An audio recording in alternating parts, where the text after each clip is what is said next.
Hoy en Wild Tracks tenemos a Adrián Egea. No todos los realizadores pueden hacer tabletop. Eres de los que está metiendo las manos en el yogur o tirando las fresas en el chocolate. Creo que en publicidad y en producción audiovisual el dinero importa, lamentablemente.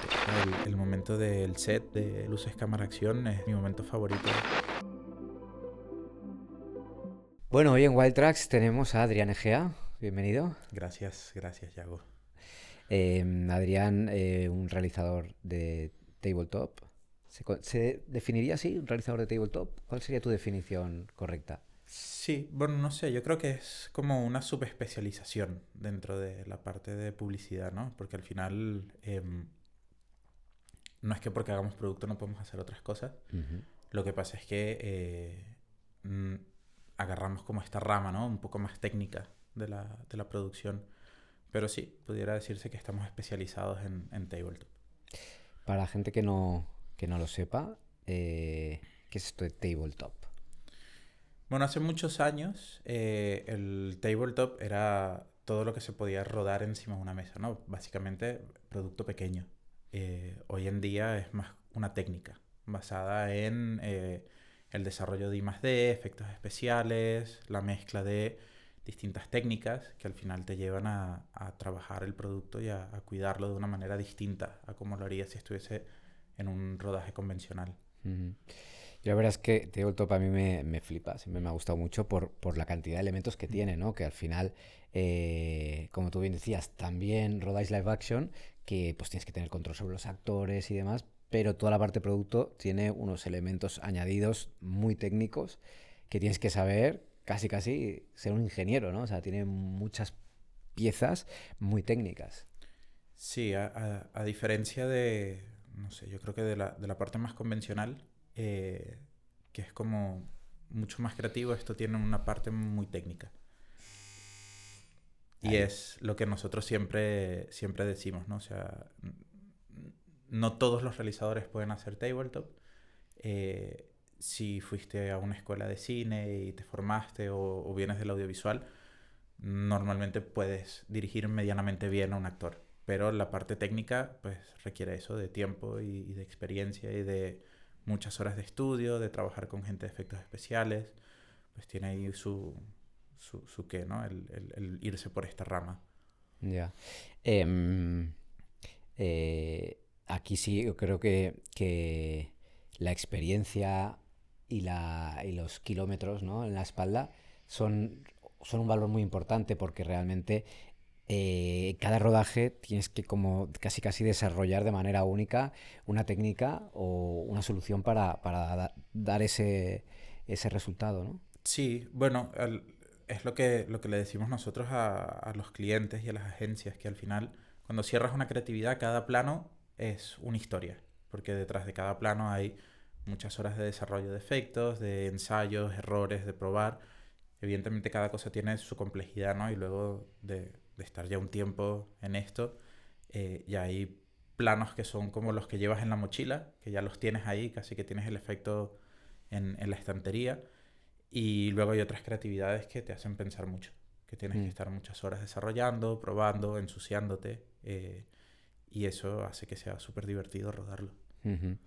Sí, sí, la verdad es que una de las cosas que cuando hemos trabajado contigo que me parece muy interesante y que se nota que hay mucha experiencia es que en el que buscas un sentido con la película, con el resto de la película, para ese efecto. No es un efecto gratuito porque sí, sino que que sigue pues una narrativa o sigue tiene una conexión con el resto del spot. Sí, esto yo creo que en los 90 en Italia cuando se hacía producto y en Francia, era todo como más mágico, ¿no? Pero también era todo más plástico. Luego de que sale el Urpac, estas piezas Mm. maravillosas de comida que son un referente. La referencia por excelencia. Sí, que llegan siempre las mismas y creemos que son súper creativos todos, pero en verdad hace que el producto esté rodado de una manera diferente, pero que esté integrado dentro de un mundo real, entre comillas, ¿no? Con sus puntos de vista, pues, con todo su desarrollo de efectos, pero sí que es otra manera de hacerlo. Y yo creo que a partir de ahí los creativos se han dado cuenta de que al final vendes el producto y dentro de todo, pues tienes que mostrarlo y tienes que mostrarlo de la mejor manera posible. Ujú. Porque ahí entra también lo que es muy difícil y lo que al final el cliente quiere, que es la apetitosidad, ¿no? Casi siempre Correcto. estamos hablando, normalmente, aunque ahí te digo el top de otro tipo de productos que no se comen, pero muchas veces son alimentos, tenemos que conseguir esa apetitosidad del producto que muchas veces no es tan apetitoso Sí. como en la realidad como nos gustaría. La palabra del tratamiento es organolepsia. Eso es el clásico de los tratamientos. Em, y eso en realidad, como tú dices, se le puede dar a todo. O sea, evidentemente en la comida tratas de que eso te active un poco las papilas gustativas, de que conectes con el sabor o con la textura, pero es que luego en el beauty también pasa. O sea, nadie va a agarrar una caja de compacto y la va a romper y ver cómo es ese polvo, ¿no? Pero nosotros sí que lo rodamos así. Al final, pues estás mostrando algo que la gente no está acostumbrada a verlo. Y yo creo que eso es lo que hace que el espectador se conecte con la imagen. El hecho de poder ver algo de una manera que no lo ves en el mundo real. Ujú. Y crear esa magia y sumergirte dentro de esas sensaciones, pues hace que la gente se impresione. Totalmente, la verdad es que hay muchas cosas, ¿no? Porque ahí también entra el slow motion, las cámaras de alta velocidad, que para el que no sepa, ¿no? Pues son estas cámaras que graban muchos frames por segundo en super slow motion, en super cámara lenta, y entonces vemos cosas que el ojo humano en la vida real no percibe, ¿no? Y eso Sí. amplifica todo mucho, ¿no? Sí, es... A ver, la cámara lenta y los motion control son como nuestros caballos de batalla, ¿no? Van siempre adelante. Luego, claro, evidentemente vienen los presupuestos y vienen los recortes, que siempre lo peleamos. Y siempre decimos, no es lo mismo ver una ola a 200 cuadros que a 1900 cuadros. Hay una Ujú. magia detrás. Pero el hecho de poder combinar esto, y más hoy en día que la tecnología ha ido avanzando también, hace que puedas hacer cosas distintas. Ópticas macro, sumergibles, son mucho más económicas, que están más al alcance de los proyectos y de los presupuestos a día de hoy. El hecho también de poder pues, combinar la Phantom, que es esta cámara, con los motion control de hoy en día, pues te permite crear movimientos en momentos de alta velocidad. Ujú. Oye, pero cuéntanos un poco, ¿cómo te nace a ti este oficio, ¿no? ¿Te viene de pequeño? ¿Cómo? Cuéntanos. Pues no, la verdad es que yo estudié 4 años medicina antes Ah, de sí. estudiar cine. Ostras. Sí. Y luego, bueno, por cosas de la vida, yo soy venezolano y bueno, los hospitales allá eran un desastre, etcétera, etcétera. Yo pues pasé por una etapa complicada en mi carrera y conocí un fotógrafo de producto. Y mientras estaba en esta brecha de pausa de la carrera, comencé a trabajar con él. Y la verdad es que me enamoré de la imagen, del producto, de cómo tratarlo, descubrí los home economies, descubrí los efectos, todo para foto fija. Em, y tuve la oportunidad de hacer una campaña para una cadena de supermercados allá en Venezuela. Y luego vine a España, estudié en SCAC, hice el máster y conocí a la gente de Food Films, a los franceses. Eh, y la verdad es que me quedé enamorado del trabajo que hacían. Y entonces, junto con otro grupo de amigos de SCAC, comenzamos a experimentar en un estudio pequeñito en el que estábamos. Y experimentar me refiero a que juntábamos 3 o 4 grabadores para poder duplicar frames, para poder hacer cámaras lentas, porque Mm. evidentemente pues no teníamos los recursos, ¿no? Y gracias a eso me llamaron de Macan para hacer una campaña de L'Oreal. Y a partir de ahí, pues se mezcló la pasión por la cocina que siempre la he tenido con el hecho de haber hecho muchos hobbies manuales, hacer aviones de control remoto, trenes, etcétera, etcétera, que te da como esa sensibilidad técnica. Ujú. Y todo eso, pues, surgió en una conjunción divertida y mira, 10 años después sigo ahí. Qué bueno, ¿no? Y además también tiene este ingrediente un poco de cirujano, ¿no? Porque al final es todo tan milimétrico que hay algo de la medicina también, yo creo Sí, que hay, ¿no? algo queda de las manos ahí todavía, sí, sí. Qué bueno, qué bueno. Y bueno, al final yo creo que estudiar una carrera como medicina que requiere gran esfuerzo, también se traduce en el resultado bueno, de tu posición y de lo que estás haciendo ahora, ¿no? Que bueno, es uno de los realizadores, yo diría, a nivel nacional, de los más cotizados y de los que trabaja el producto de la mejor manera. Y eso viene pues un poco por toda la trayectoria, ¿no? Y cuéntanos, porque además decidiste, que también fue muy valiente y muy innovador aquí en España, y sobre todo en Barcelona, de abrir tu propio estudio, ¿no? De tabletop.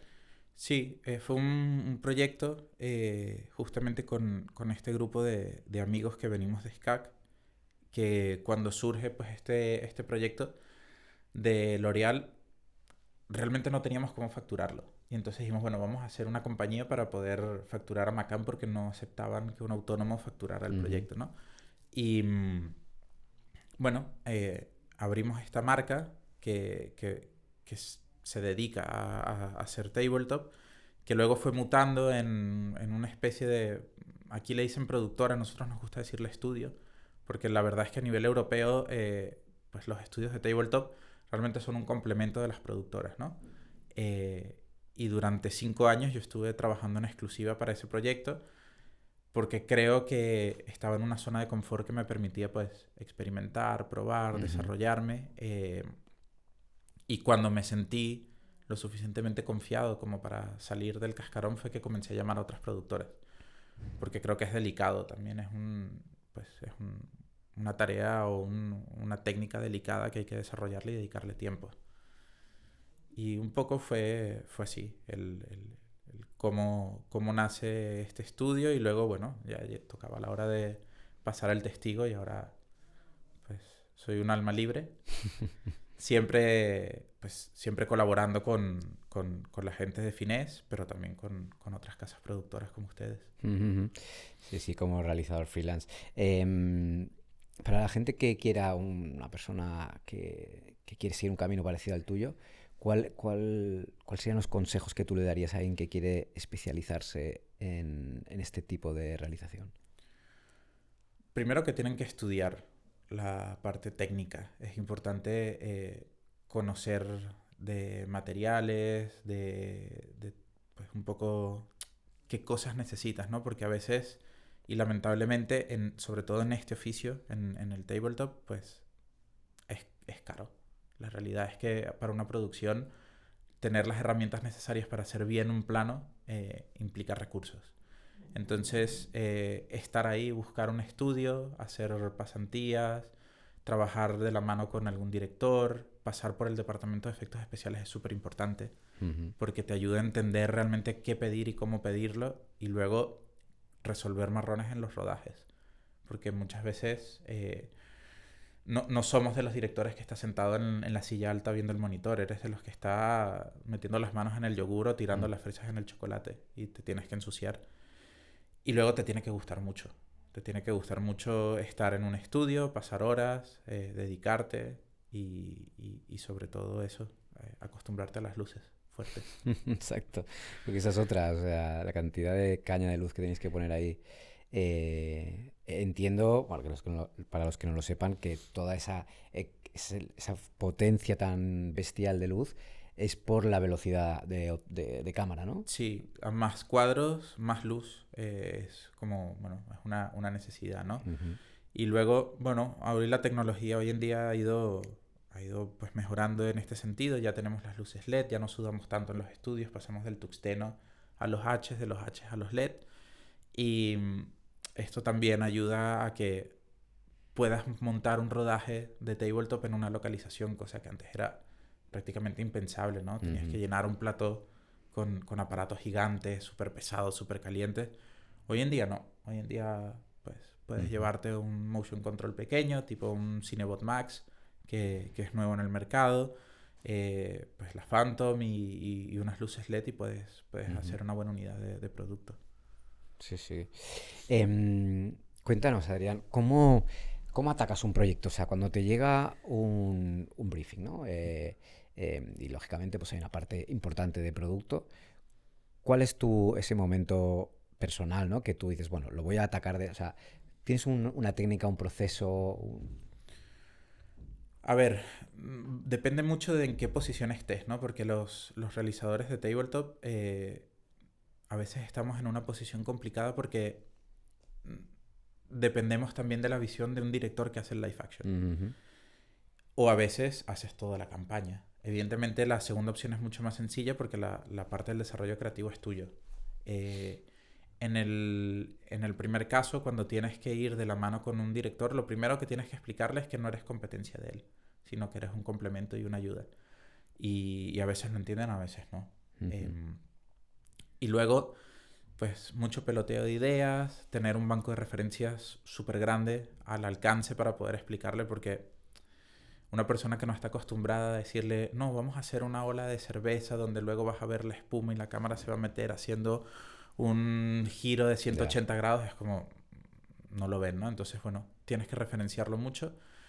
Hoy en día, gracias a la inteligencia artificial, nos ayuda a visualizar un poquito más los planos, aunque también es difícil hacer un prompt que esté adecuado a lo que tú te imaginas, ¿no? Porque, bueno, es algo que tienes muy, muy en la cabeza.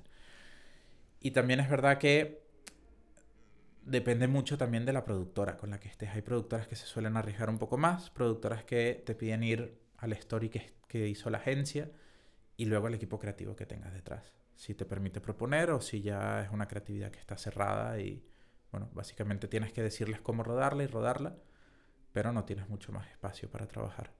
Ujú. Em, ¿Cuál es la pieza de la que tú te sientes más orgulloso, que tengas un recuerdo más, bueno, de esa que te gusta enseñar cuál es el proyecto que tú le tienes más cariño? Yo creo que el L'Oreal es una pieza que nos marcó a nosotros porque fue la primera pieza y a pesar de que han pasado 8 años, la seguimos usando de referencia y sigue siendo una pieza actual. Luego hicimos una campaña súper interesante para Nestlé Estados Unidos, de Coffee Mate, y esto fue una pieza que fue súper retadora, porque cada plano, esto sí que era, cada plano era una historia. Uno de los planos, estuvimos 6 horas rodándolo, eran unas vainillas que tenían que saltar a una piscina gigante de leche, eran 1500 litros de leche, porque aparte Nestlé nos obligó a trabajar con producto real, no podíamos hacer ficticios. Em, y claro, era un plano que se rodaba a 2000 cuadros y cada separación entre cada vaina de vainilla tenía más o menos unos 3 milisegundos de espacio.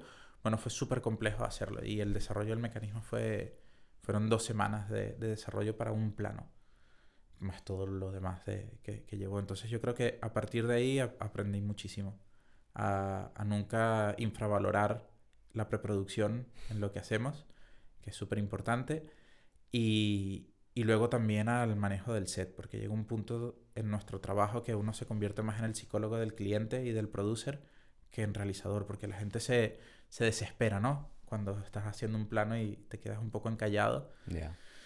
pero bueno, es lo que hay. Sí, sí, totalmente.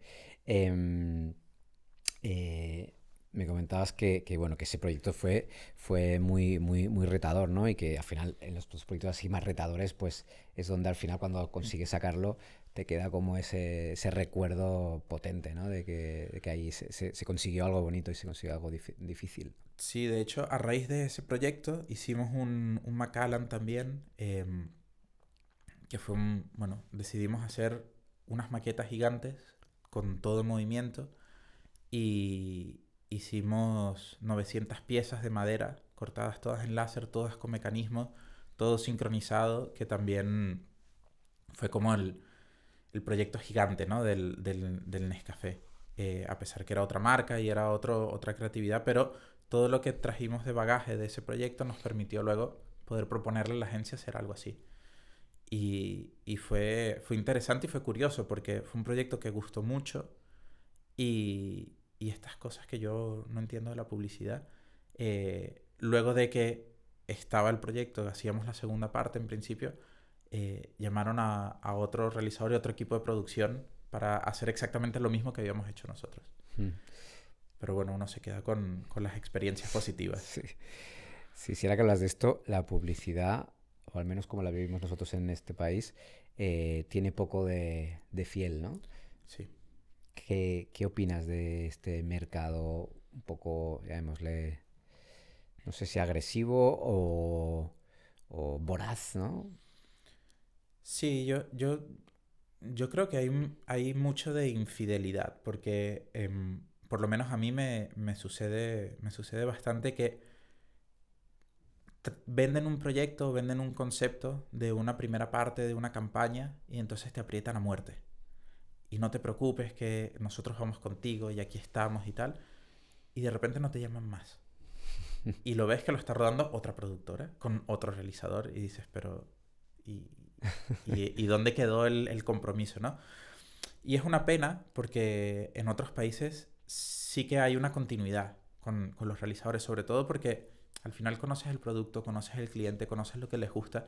Yo no digo que te apalanques a una marca, pero sí que durante un tiempo prudencial, no sé, un año, pues puedas tener esa cuenta también para tú poderla desarrollar y poder aportarle, porque al final si estás cambiando constantemente, no hay una continuidad, no hay una sucesión Hmm. de piezas que tengan un sentido, ¿no? Y además que de una aprendes, de la segunda sumas de lo aprendido a lo aprendido y vas mejorando al final, ¿no? Correcto. Sí, normalmente estás en los pitch eh, y luego también te consigues pues cosas tuyas de los tratamientos en Ya. otras piezas, todas estas cosas que sabemos que suceden, em, que yo creo que es un poco por lo que luchamos, ¿no? Y no sé, a mí me contaban, yo no lo viví en Venezuela, pero era muy joven cuando trabajaba ahí, que antes se escogían a los realizadores por la bobina, por lo que tenías, por lo que habías hecho, o porque la agencia apostaba, porque veían que había algo de talento en lo que tú hacías.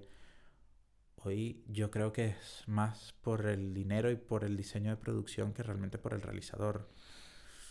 Los tratamientos, sí, están ahí, muchas veces no los presentamos, se los cuentas a un creativo y ese creativo luego lo traduce en su lenguaje al Ya. cliente y nunca sabes qué pasa de puertas para adentro.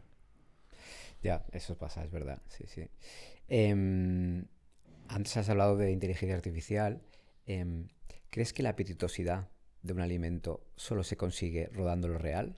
Sí, sí. Hemos hecho pruebas. Evidentemente la inteligencia artificial crece a una velocidad exponencial, pero yo creo que estamos, por lo menos por ahora, en nuestro trabajo salvados por dos razones. Uno, por un tema legal, que al final prácticamente no te dejan rodar con ficticios ni con cosas que no sean reales. El producto tiene que ser el que es. Ujú. Aunque lo trabajemos, aunque haya un home economics por detrás, aunque lo toquemos, la comida tiene que ser comida. Y el producto, pues también es lo que vendes, al final es lo que le llega al consumidor, ¿no? No puedes hacer un overpromise demasiado grande de lo que hay, luego sabemos que está toda esta gente de autocontrol, Ujú. legal, bueno, todos estos rollos que Sí, nos cuentan cada vez sí, sí, que sí. queremos rodar algo. Yo creo que no van a dejar a una marca que su producto no exista, que esté generado. Yo lo que sí creo que va a ser un complemento es el poder incorporar cosas de IA en los planos. Y entonces pues te llevará a un mundo más espectacular. Creo que Ujú. va a ser un complemento súper interesante. Eh, Creo que en comida va a ser muy difícil entrar. Va a servir para visualizar, para vender, para mostrar, pero lo seguiremos rodando. Habrán otras cosas que no. Pero por lo Ujú. menos en gran consumo, creo que de aquí a un tiempo seguiremos rodando. Sí, dicen que tanto se habla ahora de que estas nuevas tecnologías van a quitar el trabajo a mucha gente, pero también se dice que los trabajos más manuales, más craft, más de artesano, son los que van a ser más valorados en el futuro, ¿no? Y al final el tabletop tiene mucho de esto, ¿no? En su trabajo.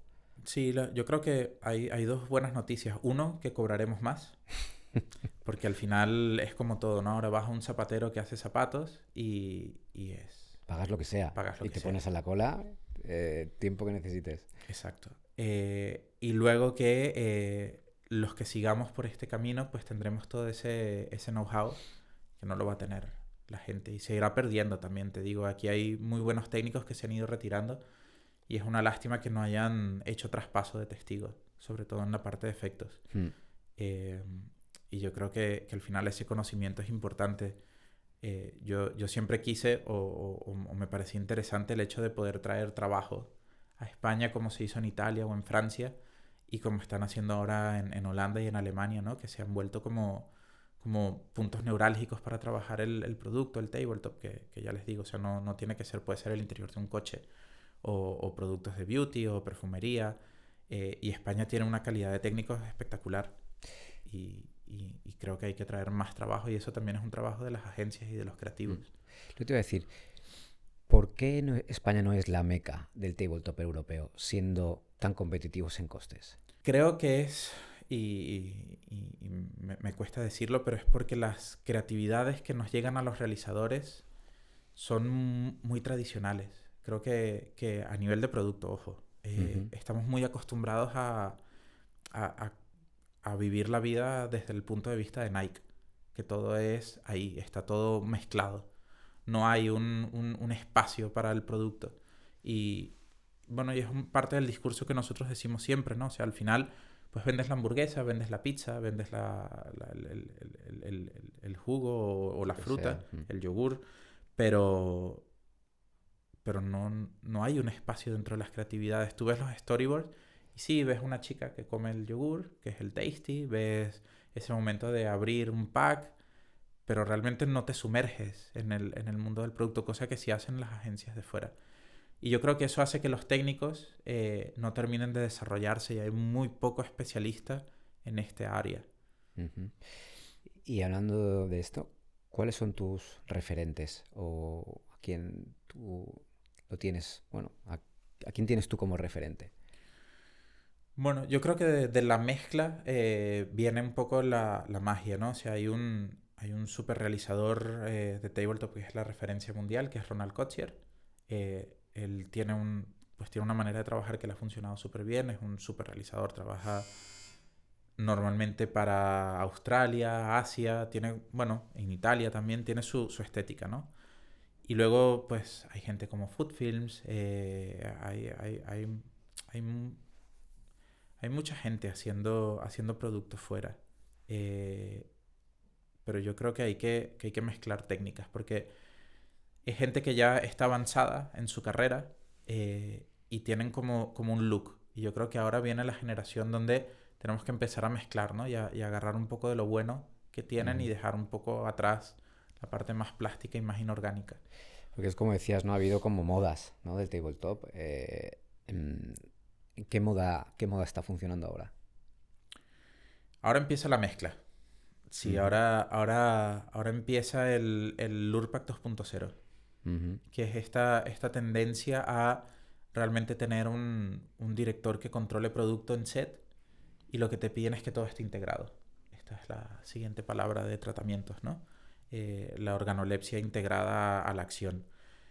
Y lo hacen más complicado porque te obliga pues a seguir lineamientos, a ver cómo haces para que no salte un plano que está rodado a cámara en mano y de repente pasas a un plano de motion control de un Ya. momento espectacular. O sea, esto te obliga a pensar mucho más. Y yo creo que esta es la tendencia ahora. A que pases de un mundo al otro sin sentir que estuviste en dos sitios distintos. Como realizador basado aquí en España, es parte de la Asociación de Realizadores De la DDP, sí. de la DDP.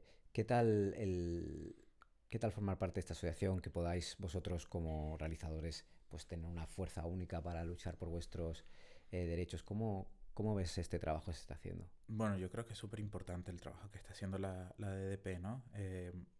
Y creo que todas las asociaciones están haciendo un trabajo importante eh, para cuidar el sector. Luego también creo que falta integración, me parece, porque escuchando a los productores, escuchando a los realizadores, a las agencias, que uno, al final la ventaja es que uno está un poco en todo, ¿no? Y lo que yo siento es que cada quien está un poco tirando hacia su lado.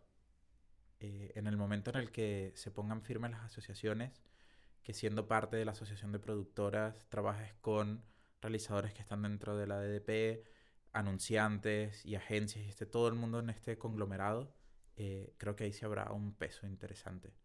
Porque bueno, tendrás unos estándares de calidad, la competencia será una competencia justa, ya no será esto de productoras que ruedan por unos precios que nadie entiende cómo lo hacen, o que ves el resultado y dices, bueno, evidentemente se han llevado el proyecto porque es lo que comentaba. Creo que en publicidad y en producción audiovisual el dinero importa, lamentablemente. No es solo la creatividad, porque al final te da medios para hacer cosas. Y, y creo que la competencia es bastante desleal a veces.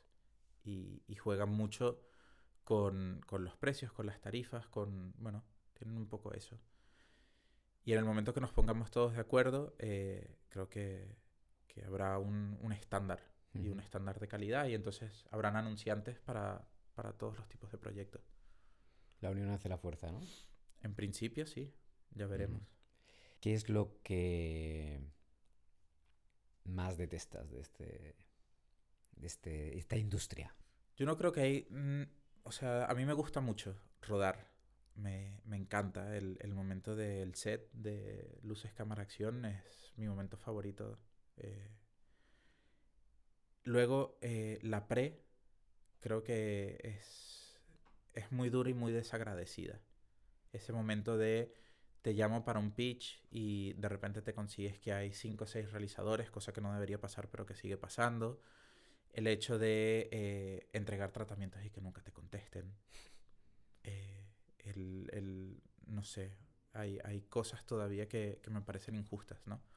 Porque al final tú haces un trabajo, confías en ese trabajo y lo mínimo que esperas es tener un feedback para crecer y mejorar, Ujú. que muchas veces no llega.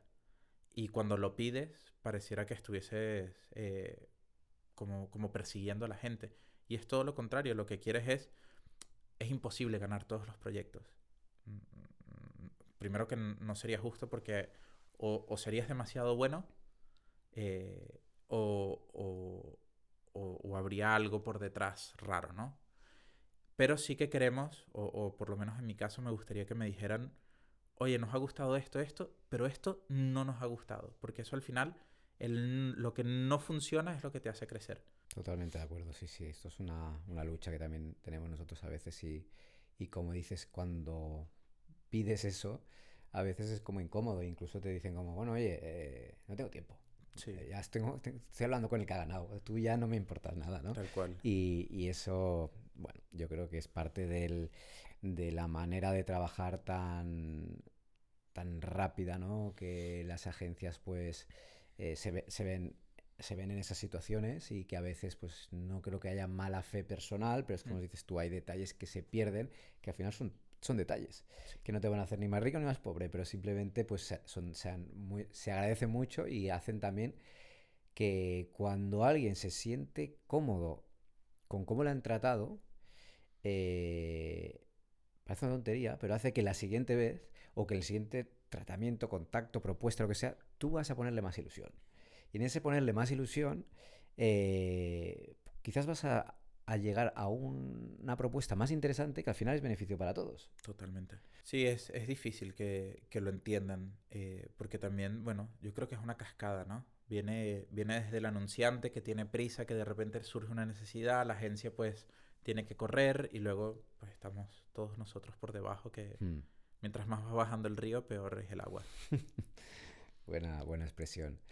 Oye, ¿y qué es lo más raro o bizarro que te han llegado a pedir en un proyecto? Bueno, esto es una anécdota que yo cuento y me han pasado dos cosas muy raras. La primera fue estar 16 horas para rodar un plano de pizza, No que quisiera estar en fue... ese rodaje yo. mm, no, fue muy complicado. Tengo la O sea, suerte 16 horas es todo el rodaje completo, y todo el más día y más para un para un puto plano. plano. Sí. Sí, tengo la suerte de verdad y gracias a todo el equipo de Señora Rosemary y de Domino's Pizza que confían en mí para hacer sus campañas. Pero hicimos un producto que era muy difícil. Era un producto que tenía dos tipos de quesos que se fundían a temperaturas distintas, que tenían que estirarse al mismo tiempo, que no terminaban de funcionar, que nosotros planteamos rodarlo por capas, teníamos una motion control, teníamos todo para hacerlo. Pero tenía que ser natural, orgánico y puro. Y claro, la física es la física. Y hasta que no conseguimos en el rodaje desarrollar algo que calentara un queso de una manera y el otro trozo de queso de otra manera para que la estirada fuera perfecta, pues pasaron 16 horas. 16 horas para un puto plano. Sí. Qué fuerte. Todavía lo siguen usando 4 años después. Bueno, al menos la han rentabilizado. ¿Y cuál era la otra? Has dicho, hay dos anécdotas. Sí, y luego estuve en un rodaje de mermeladas donde caían unas fresas que caían como en una especie de mermelada. Y cuando estábamos viendo el plano, este fue uno de los primeros trabajos que hice, me dice uno de los clientes, oye, me encanta el plano, pero esta fresa que está cayendo aquí tiene demasiadas semillas. ¿Lo podemos repetir igual, pero quitando esa fresa? Y claro, esto viene de un poco de la inexperiencia de avanzarte y querer satisfacer y decir, sí, claro, no hay problema. Bueno, evidentemente nunca sale el plan igual, porque esto es una máxima del tabletop, que yo también lo digo mucho, one shot is not a crime. Muchas veces el primer plano es el plano que montamos, a diferencia del live action que los actores van pues Mejorando, sí, perfeccionando, sí, sí. mejorando, entrando en el producto, muchas veces el primer plano es el plano que queda. Ya, ya, ya, porque es todo a veces tan aleatorio cuando algo vuela o se dispara, ¿no? Que sale Sí, como sale. sí, sí. Oye, ¿y cómo ves un poco el futuro, los próximos años? Yo creo que teniendo ahora la oportunidad también de trabajar fuera, con clientes internacionales, con agencias de fuera, eh, a mí me gustaría que tener conversaciones con los creativos y poder mostrarles cosas. Yo creo que eso es algo que no se hace. Yo creo que no hay un acercamiento, o sea, no hay un momento, una mesa para trabajar entre creativos y realizadores. Ujú. Y yo creo que eso hace que se pierda un poco la tendencia hacia dónde van, porque sí que es verdad que hay directores que están basados aquí y trabajan lo que está aquí, pero habemos otros que tenemos la suerte de poder ver cosas fuera y traerlas. Y yo creo que el poder contar estas experiencias, poder mostrarlas, creo que le puede dar otra visión a los creativos. Y creo que sería interesante poder tener estos espacios Ujú. para sentarnos, para que al final lo que queremos todos es que la industria crezca y mejore, porque donde está bien uno, vamos a estar bien todos. Y, y muchas veces pareciera que nos quisiéramos pisar, ¿no? Que es como cada quien tiene su rincón del ring de boxeo y al final es todo lo contrario. Yo creo que tenemos que remar todos un poquito hacia el mismo lado. Porque sí que es verdad que desde que yo empecé, que son 10 años aquí en España, yo he visto un empeoramiento interesante de la industria a nivel presupuestario, a nivel de proyectos, a nivel de lo que se está haciendo. Y es una lástima porque hay, ya te digo, hay un ecosistema de técnicos y personas súper capacitadas y súper buenas Mm. que al final están rodando puro service. Y Sí. esto es... Sí, sí, eso es una industria como ya muy madura aquí y en algunos casos un poco ya, no quiero decir de capa caída, ¿no? Pero un poco decadente en algunas cosas, ¿no? Porque se está como maltratando a través de los presupuestos muchas producciones, pero hay muchos mercados que están en crecimiento a tope, como es el mercado pues, árabe, como es el mercado de otros países, economías emergentes, que ahí hay mucho que hacer, y como dices tú, ¿no? Con la posibilidad que tienes tú afortunadamente de rodar fuera y viajar fuera y moverte por el mundo, pues eso es súper enriquecedor. Y ojalá, ojalá pase eso que dices. Eso yo creo que, como todo, si le ponemos energía, suceden las cosas. Sí, ojalá, ojalá haya esta unión y podamos realmente, así como salió el URPAC, que haya una campaña hecha en España, marca de la casa, que nos permita pues, ponernos ahí, ¿no? Ujú. Y era un poco la idea que tuvimos cuando empezamos a hacer este primer estudio aquí, era justamente eso, poder traer directores de fuera para que también formaran a las personas de aquí para que creciera y que, bueno, hubiese esta ala de trabajo y de subespecialización para hacer las cosas mejor. Ujú. Oye, ya para terminar, ¿a quién te gustaría que entrevistáramos? ¿O a quién te gustaría conocer más de esa persona? O que ya sea creativo, de agencia, ya sea director, ya sea cualquier técnico. Yo creo que sería interesante que hicieran un conversatorio donde hubiesen tres personalidades de los tres rubros. Que hubiese un realizador, una persona de agencia y una persona de cliente. A lo mejor acaban en las manos, ¿eh? Por eso te digo, creo que puede ser un ejercicio interesante. Y de personas, alguna persona concreta, ¿Te A gustaría? mí me gustaría escuchar de la historia de Ramón Artemán, de la Ujú. Metro, porque creo que la parte de postproducción también tiene mucho, porque al final cae todo. O sea, todo lo bueno y todo lo malo llega ahí. Y creo que, bueno, las veces que he podido trabajar con Ramón, estar con él y escuchar las anécdotas y ver que todo lo que sucede, pues también te ayuda a entender las cosas. Totalmente. ¿Hay alguna cosa que quieras comentar No, a micro abierto y a micro cerrado también? muchas gracias por la invitación. Ojalá se den más espacios para crecer. eh, Ojalá hayan más conversaciones sanas en los festivales, que el CDC sea un espacio también para que los creativos nos escuchen a nosotros, que estamos por debajo de la creatividad, pero que también nos piden mucho, aporten, Ujú. y que cuando lo tratamos de hacer no se sientan ni ofendidos ni menospreciados, sino todo lo contrario, ¿no? Que sea un espacio de crecimiento para todos. Interesante mensaje. Pues muchas gracias. Gracias a ti, Yago. Gracias.